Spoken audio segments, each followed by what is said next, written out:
이임생 기술이사가 브리핑에서 밝힌 8가지 선임 이유는 대표팀 철학에 맞는 게임 모델, 리더십, K리그 우수 선수 발굴, 선수 컨디션 체크, 연령별 연계성을 위해 국내 감독 선임이 필요, 외국 지도자에 비해 오히려 앞서는 지도자, 성과, 당장 3차 예선이 시작되는 시점에 외국인 감독이 한국 선수를 파악할 시간 부족, 대표팀 지도 경험이 아주 중요, 외국인 후보자들의 확고한 철학을 한국에 입히기엔 시간이 부족, 이전 재택 논란의 재현 리스크 등입니다. 이 8개 중 리더십은 분명 이론의 여지 없는 홍 감독의 장점입니다.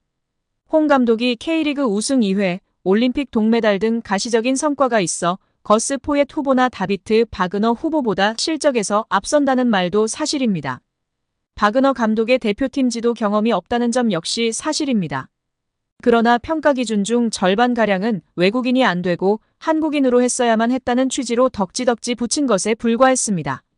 K리그 우수 선수 발굴, 선수 컨디션 체크, 연령별 연계성을 위해 국내 감독 선임이 필요하다는 건 해당 감독들이 한국에 너무나 오고 싶어 했다는 말, 최근 사례 중 남자 대표팀의 파울루 벤투와 여자 대표팀의 콜린 벨처럼 국내에 장기간 체류하는 외국인 감독도 충분히 전례가 있다는 점으로 반박이 됩니다.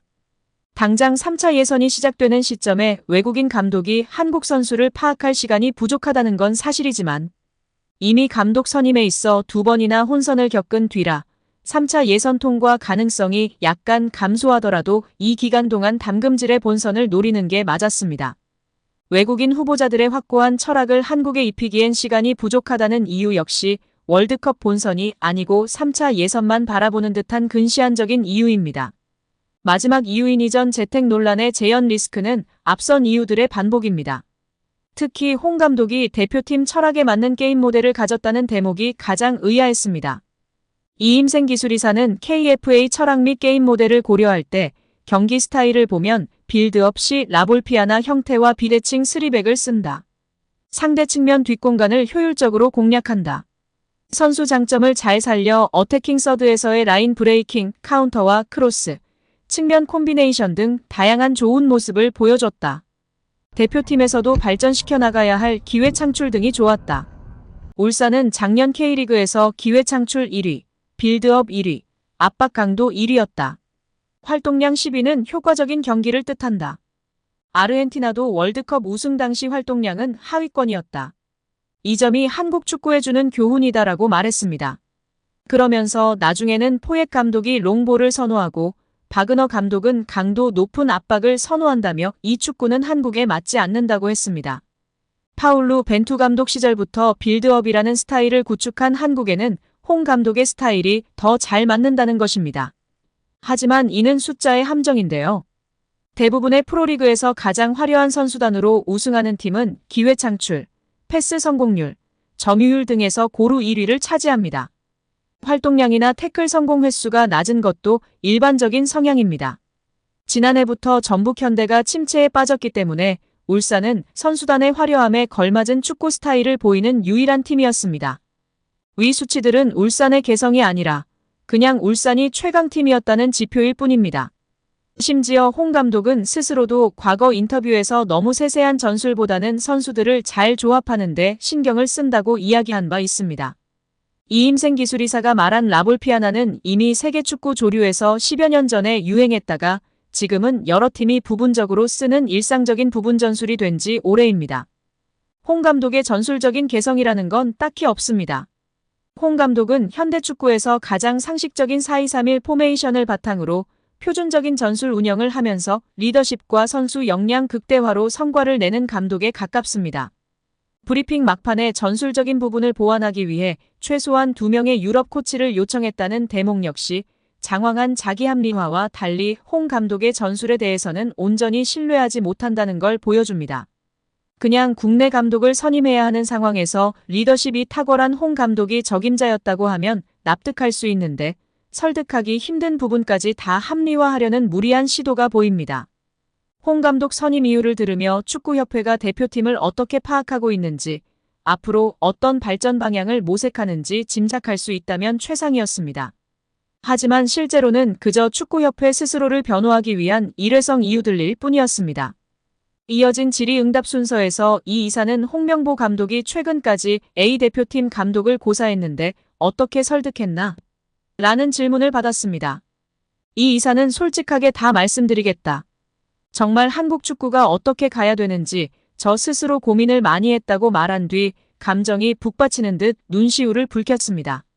잠시 말을 고른 이 이사는 외국인 감독 후보자분들이 너무나 열심히 연봉 문제도 다 받아들이셨고 아무 문제도 없었다. 하지만 이런 하이프레싱, 강한 압박 전략 철학을 가진 분들을 짧은 시간에 우리 선수들한테 요구하는 게 맞는가? 우린 빌드업을 통해 기회를 창출해야 하는데 이분들의 철학을 완벽하게 입힐 수 있을까 하는 고민이 있었다며 홍명보 감독의 울산 현대는 빌드업, 기회 창출에서는 K리그에서 1위를 차지하고 있다.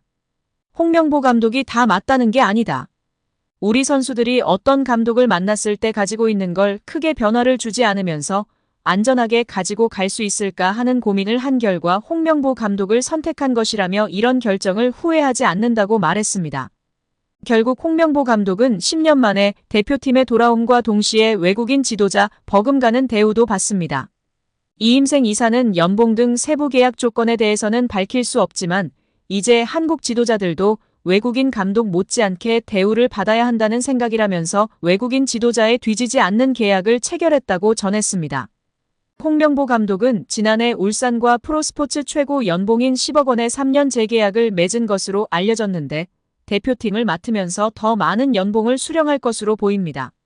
직전 클린스만 감독의 연봉은 약 30억 원, 벤투 감독은 약 19억 5천만 원의 연봉을 받았기 때문에 최소 20억 원이고 최대는 30억 원 수준으로 예상받고 있습니다.